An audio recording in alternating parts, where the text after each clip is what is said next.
The hero on this video has participated in many combat operations in the defense of Ukraine.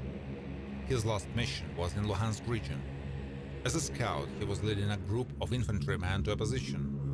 At this time, the Russians opened mortar fire on the square. Explosions started. Everyone managed to escape and ran into the nearest dugout.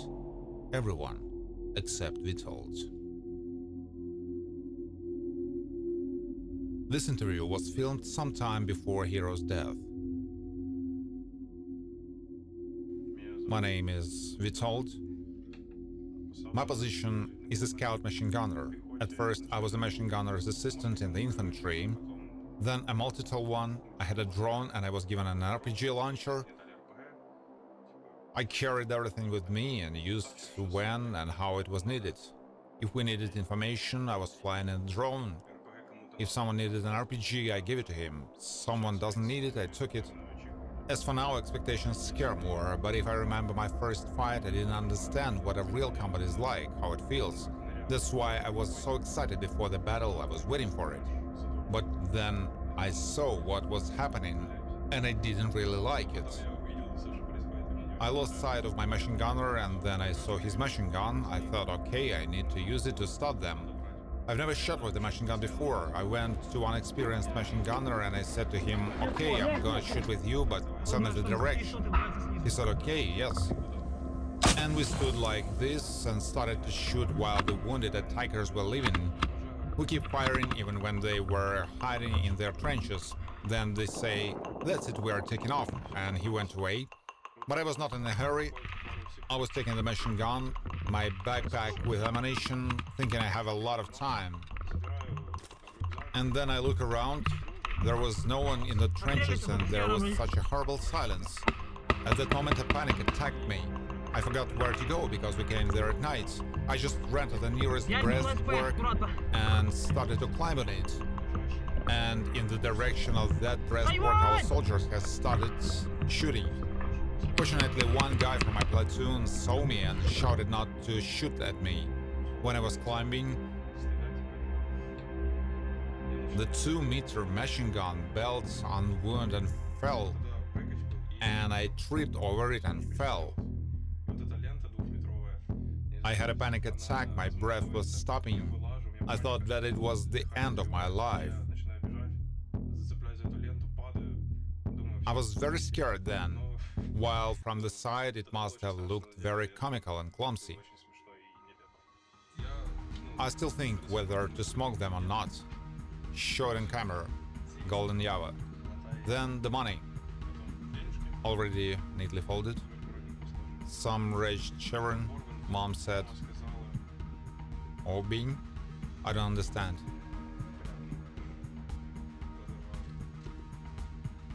I love the AK.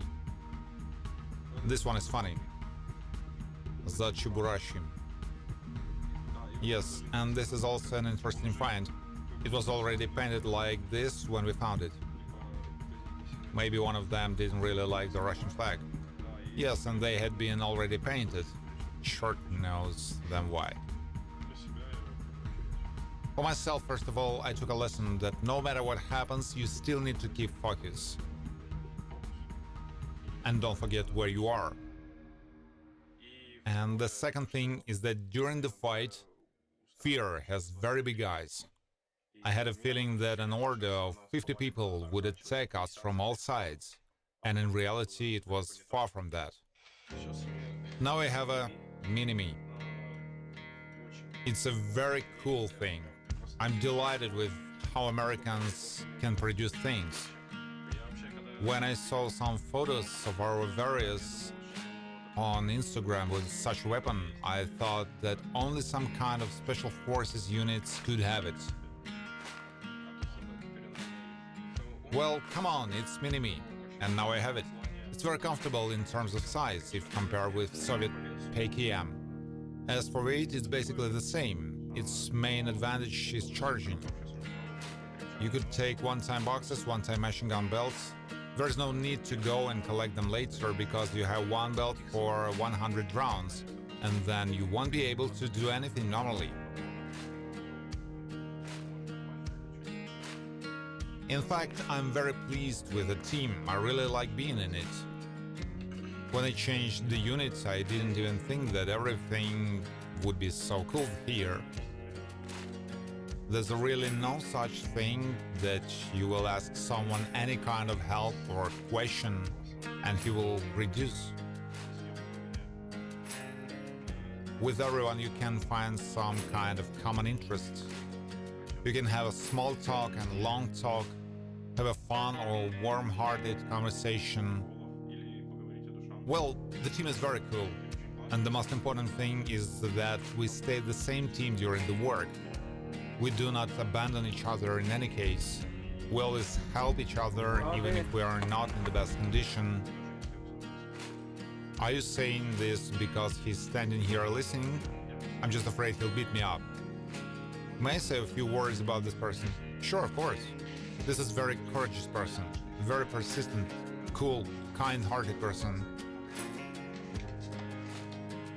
Can I sit on your knee? In short, what can I say about him? A short story. Well, I'm 75 kilograms. I'm a signalman and I have to carry a lot of heavy equipment into position. After last task, it was very difficult for everybody to get out of the position. And this man took not only his, but also my ammo, backpack, trophy weapon, because he noticed it was difficult for me to move. He said, "Come on, Boris, let's go, let's go." Well, the man has just helped me. I'm very glad that this man is in our platoon, because at least he has combat experience, and it's not scary to go in position with him at all.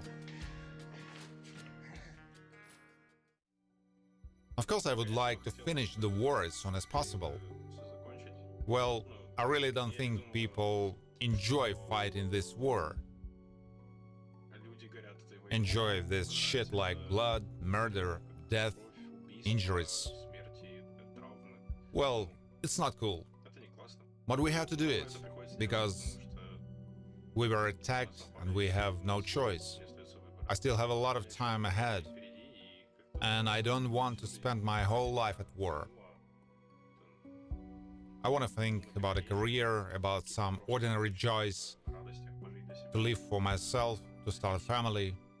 To do this, anyone needs to make some efforts. Forever with us. Vitold died in early October 2024. Rest in peace.